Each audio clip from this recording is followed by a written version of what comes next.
Moldova a realizat progrese în toate domeniile din momentul în care am cunoscut primele victime ale traficului de ființe umane din Balcan în anul 2000. După 11 ani, traficul de ființe umane pentru care Moldova, din păcate, a devenit cunoscută, a fost în fond eradicat. Aceasta nu înseamnă că munca noastră a devenit acum lipsită de sens. Numărul beneficiarilor de asistență OIM crește în fiecare an, dar ei sunt ajutați aici, în interiorul țării, înainte că să fie împinși să plece din cauza problemelor personale. Migrația a devenit un proces cu mult mai sigur și este tot mai mult o opțiune pentru persoanele cu educație mai bună. This is a very short summary and it needs some explanation.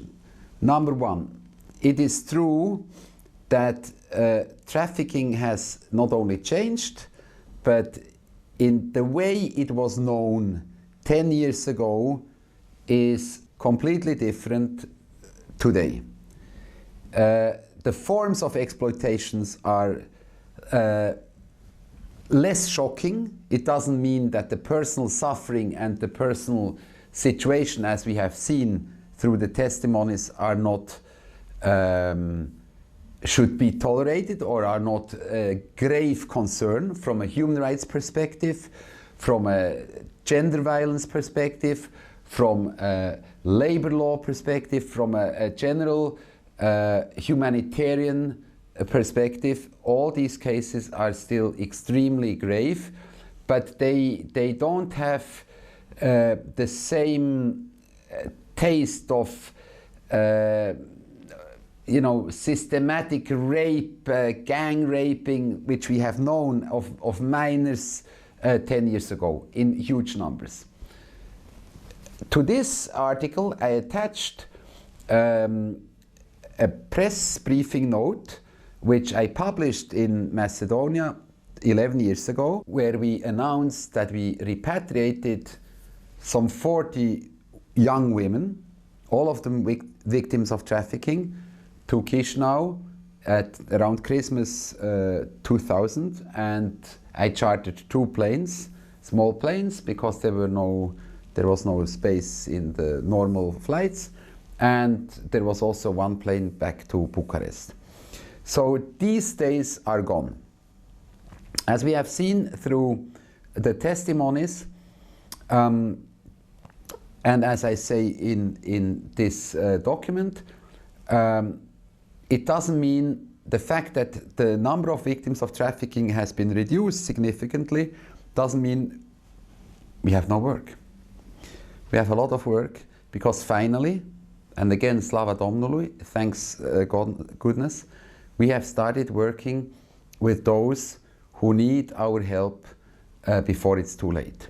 And we have started expanding the range, the type of victims we are assisting.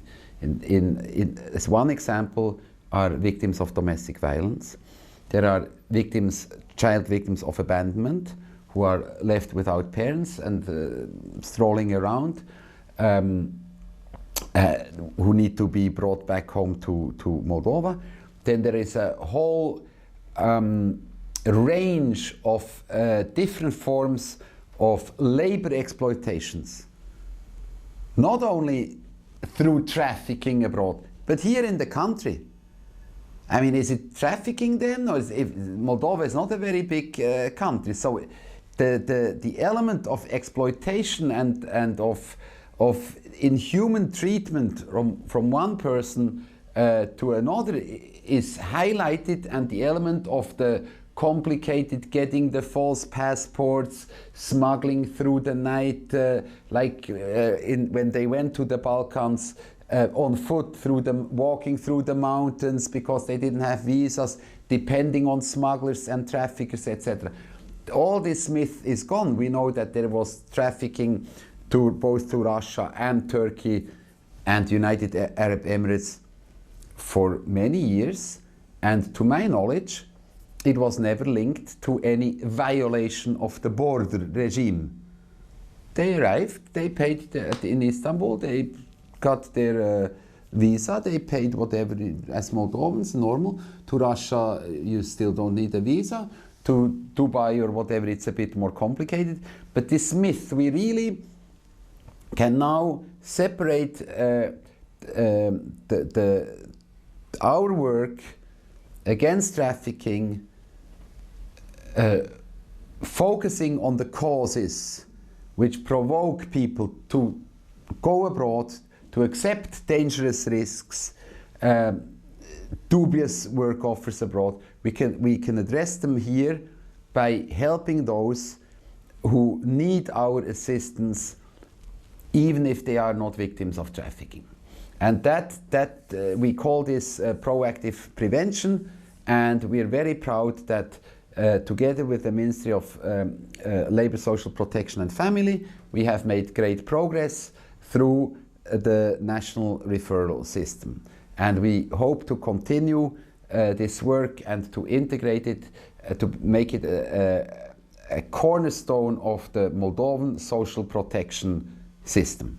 When I look back at the 7 years we have worked with our partners in the government, NGOs, at the rayon level, at the community level, international partners, our own shared institutions such as the Chisinau Assistance and Protection Center, then I must say it's really time again to thank those people who are directly involved in assisting those in the greatest needs in the country. And I really hope that the donors and that the international community, regardless of how far away they are, in New York, in Washington, in Vienna, in Paris, in London, in Berlin, that they really take note and speak with those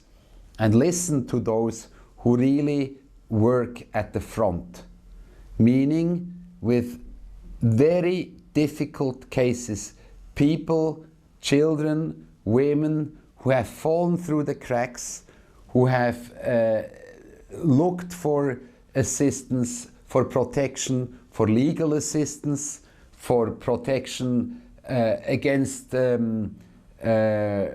marginalization, against abuse, against abusive husbands or boyfriends or relatives or neighbors, but who didn't find protection they needed.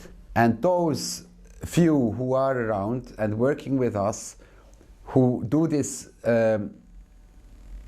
work, this very difficult, sometimes dangerous work, they deserve a medal.